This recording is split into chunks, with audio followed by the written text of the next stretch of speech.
grass, sand, water, meat cube. These four materials come together to form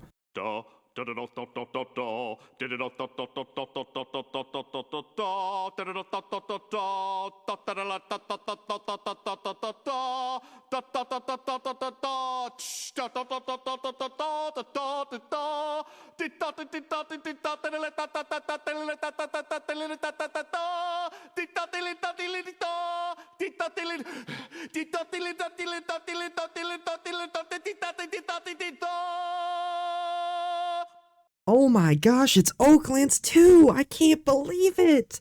Oh my gosh, they're making a second Oaklands! What? 2 Oaklands in one? Now you might be thinking, Oofer, how in the world did we get here? So let me tell you, about 14 months ago to be exact, I decided I want to try messing with Godot and making a terrain system, and it went beautifully. There was so many issues and bugs, and I mean, I eventually got it working, and, you know, I put some grass down. I got beautiful looking grass, and it looks beautiful. I love grass. The only problem is I don't really know what I'm doing, and it wasn't very optimized, and it was kind of a mess, and I didn't really know what to do. So, you know, I decided I'm scrapping this, not gonna mess with it, gonna go to Roblox. But then I changed my mind again. I'm going right back to Godot, right back. And I made a building system, and it works, but you know, the building system, who cares about a building system? I kind of gave up on that too. So now we're here, and I've decided that I want to remake Oaklands in Godot. I don't want to try to make a crazy unlimited sandbox with infinite terrain that's like modifiable. I just want to make Oaklands, and I want it to be really community based. I want there to be like mods, custom maps, all sorts of cool stuff. Like, I want you to be able to create anything in Oaklands. Maybe you want to create like a roleplay situation. You could just make a map, like a community map, where everybody, like, you know, could do that there. And I think that'd be really cool. I just want something awesome like that. So that's what I'm going to do. And I've been working on it for a few days. And I already have a prototype of like a very bare bones terrain system that I would like to show everybody. So, you know, here's kind of my progress so far. So, you know, I have this old project that I was using as like experiments for Godot, and you know, we have beloved Meat Man. I just love Meat Man. He's like a hot dog. But then, you know, I have all these other assets that I was messing around with, like platforms, and I can walk around, and I have walking sounds and jumping sounds and all that cool stuff. So I'm just gonna use that as a base, and what I really want to accomplish is some cool terrain stuff, because, you know, we got to make things visually cool. I like cool stuff. So yeah. In what better way to work with terrain than with water, a completely unrelated subject? Which is why I did that, because, you know, me keeping on task, that doesn't happen. That's not a real thing.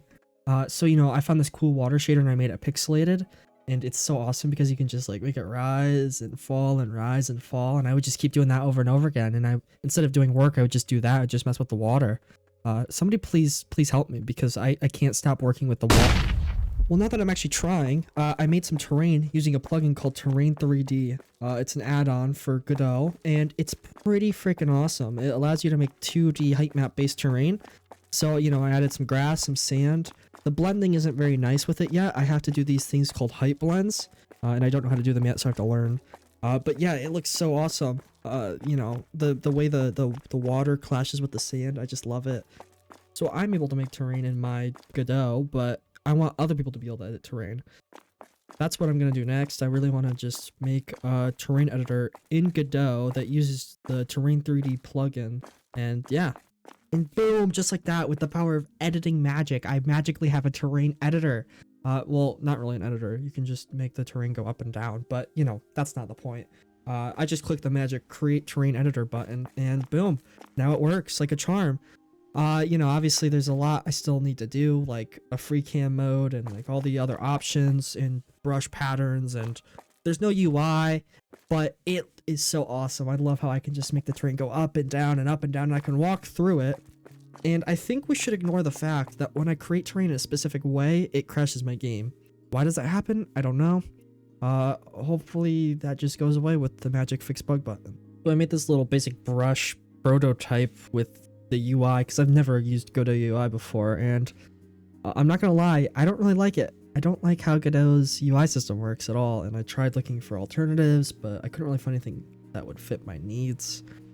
I don't like it, and maybe I'm just, maybe I just suck. I'm brand new to using it, so maybe I just have to learn. But yeah, I mean, it looks cool, I guess. It just doesn't feel very, flavorful. It doesn't feel very unique. So hopefully we can work on that eventually, but for now, I'm leaving it as this. And that's pretty much everything I've done so far. I thought I would just kind of like show a small progress report. I kind of want to get user input on like what they would want to see. And I want to make an enjoyable game, I guess. My biggest worry is people don't really want to play a Steam game or, an Xbox game. They want to play a Roblox game, but I just wanted to try making something new. So I guess let me know what you think. Let me know what you think of like the concept of this whole idea, because I'm kind of curious what people think about that. And yeah, sorry for my cringy devlog. Hopefully we can do better in the future, but I suck at editing. So yeah, enjoy. Goodbye.